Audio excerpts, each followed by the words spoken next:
लोकसभा चुनाव 2024 की तैयारियों में जुटा विपक्ष का महागठबंधन लगातार एक के बाद एक बड़ी बैठकें कर रहा है। जुलाई में हुई बड़ी बैठक के बाद अब अगस्त के महीने के अंत में एक बड़ी बैठक होनी है मुंबई में, जहां पर 26 से ज़्यादा विपक्षी पार्टियां जुटेंगी। और ये सब कुछ मुमकिन हो पाया नीतीश कुमार की उस एक पहल की वजह से, जब वो अकेले चले थे और अकेले ममता बनर्जी, केजरीवाल, राहुल गांधी और साथ ही साथ उद्धव ठाकरे जैसे बड़े विपक्षी नेताओं से मुलाकात करके उनको एक साथ लाने के लिए मनाने में कोशिश करी थी और वो कामयाब भी रहे। पहली बैठक पटना में 15 से ज़्यादा विपक्षी दल शामिल हुए, दूसरी बैठक में 26 से ज़्यादा विपक्षी दल शामिल हुए, अब तीसरी बैठक में इससे भी ज़्यादा शामिल होंगे, ये संख्या बढ़ जाएगी, ऐसी खबरें निकलकर सामने आ रही हैं। लेकिन ये सब नीतीश कुमार की बदौलत हो पाया। लेकिन नीतीश कुमार को ये विपक्षी गठबंधन क्या देंगे, क्योंकि कहा यह जा रहा है कि कांग्रेस ने इंडिया दल की बैठकों पर कर लिया है हाईजैक। जी हाँ, कांग्रेस ने इंडिया दल की बैठक हाईजैक कर ली है और अब सारे फैसले उन्हीं के चलते हैं और उन्हीं के फैसलों के आगे नीतीश कुमार को भी बात माननी पड़ती है। करे तो करेगा नीतीश कुमार। लेकिन कहा यह जा रहा है कि नीतीश कुमार की सिचुएशन कुछ यूं बन चुकी है कि आगे कुआं पीछे खाई वाली। बीजेपी के साथ जा नहीं सकते क्योंकि वहां पे से दुश्मनी मोल ले ली थी।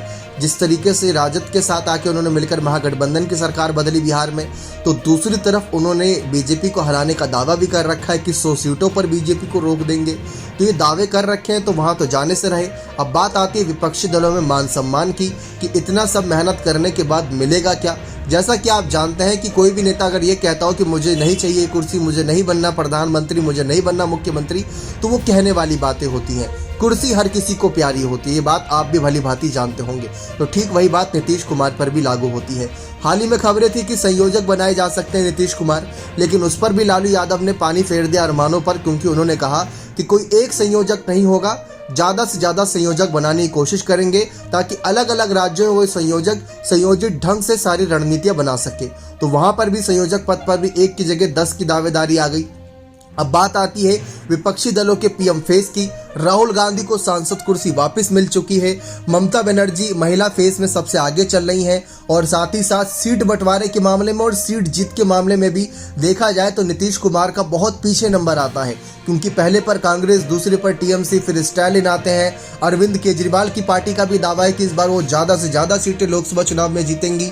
और नीतीश कुमार की अगर जेडीयू की बात करें, भले ही लोकसभा में 16 सीटें उन्होंने पिछले चुनाव में पाई थी, लेकिन 2014 में 2 सीटों पर थी और कहा यह जा रहा था कि बीजेपी के दम से 16 सीटों पर आई थी। तो नीतीश कुमार को बहुत कुछ साबित भी करना है। लेकिन इन सब के बीच चर्चा ये भी है कि नीतीश कुमार उन दलों से भी मुलाकात कर रहे हैं जो अभी तक किसी के साथ नहीं जुड़े हुए, ताकि अगर कभी नौबत आए तीसरा मोर्चा बनाने की, तो नीतीश कुमार उसके लिए भी तैयार नजर आए, क्योंकि उनको बनना है प्रधानमंत्री। ऐसी खबरें चर्चाओं में चल रही हैं, ऐसी खबरें बीजेपी के नेता दावे के तौर पर कह रहे हैं। लेकिन अगर उनको सचमुच प्रधानमंत्री बनना है तो उनको तीसरा मोर्चा बनाकर इतना आंकड़ा पाना होगा कि ना ही बीजेपी को यानी कि एनडीए को समर्थन मिले और ना ही इंडिया को समर्थन मिले। फिर इनकी जरूरत पड़े और इनकी जरूरत ऐसे मौके पर पड़े कि इनको आगे कर पीएम फेस बना दिया जाए। तो ये सब कहने और सुनने में बातें अच्छी लगती हैं। फिलहाल तो नीतीश कुमार विपक्षी दलों के साथ बने हुए हैं। कांग्रेस ने भी कह रखा है कि वो बलिदान देने के लिए तैयार है और नीतीश ने पहल करी थी तो उसके लिए शायद तमाम नेता मान भी जाए। बाकी आपको क्या लगता है कि क्या नीतीश कुमार को मान जाना चाहिए विपक्षी दलों के साथ आने के लिए या नहीं? अपनी राय कमेंट सेक्शन में जरूर रखेगा। बहुत बहुत धन्यवाद।